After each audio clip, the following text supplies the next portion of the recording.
हमने दौलत कुत्तों की लड़ाई पे, हिजड़ों पे लुटाई, क्रिकेट मैच पे लुटाई। हमें माशरे में फैले हुए दुख नजर क्यों ना आए? हमारी हमसायगी में बेवा के चीखते बिलकते सिसकते बच्चे नजर क्यों ना आए?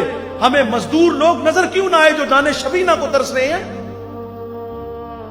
हमारे गुजरावाला धुल्ला चौक पे एक बूढ़ा दिन दिहाड़े आटे का थैला उठाता और दौड़ लगाता है। नहीफ था। 2 कदम चला के लोगों ने पकड़ा और खूब जद्दोकोब किया। सवाल किया वो बूढ़े जुर्रत क्यों की?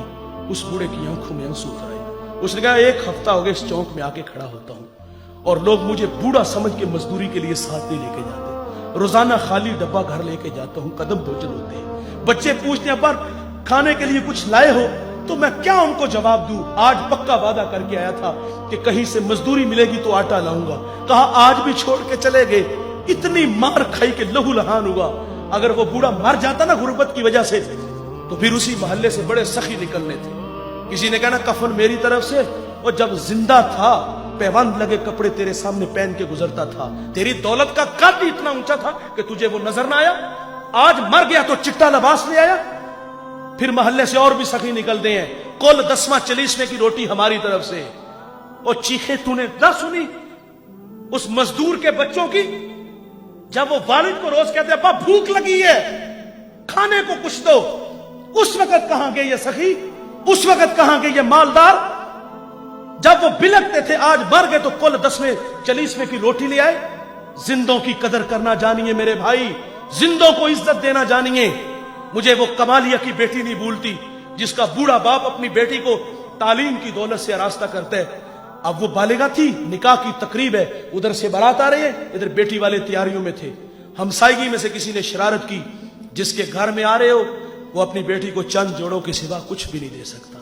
बारात वहीं से वापस चली गई। बताइए साहिब उस बेटी के दिल पे जो कुचोके और जख्म लगे थे उसका मदावा किसने करना था? चांदी उतर आई बेटियों के बालों में।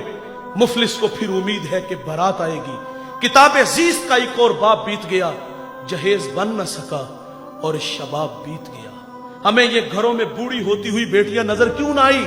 और आपने तो फख्र से कहा कि मैंने अपनी बेटी को जहेज 50 लाख का दिया। हमारे देहातों में रस्म वखाला होता है, उसमें एक औरत को कहा जाता है कि पूरे मोहल्ले में लोगों को क्या हो कि हमारी बच्ची का जहेज देखो। उस जहेज को देखने के लिए मजदूर की बेटियां भी आई, बेवा की बेटियां भी आई। जब रात वापस आती है ना, वालिद आता है तो वो मासूम बच्चियां होती हैं, अपने वालिद को सुनाती है कहानी कि अब्बा उसने अपनी बेटी को जो पहले दिन कपड़े पहनाने हैं उसका ऊपर रेट लिखा हुआ था, 2.5 लाख का सूट था।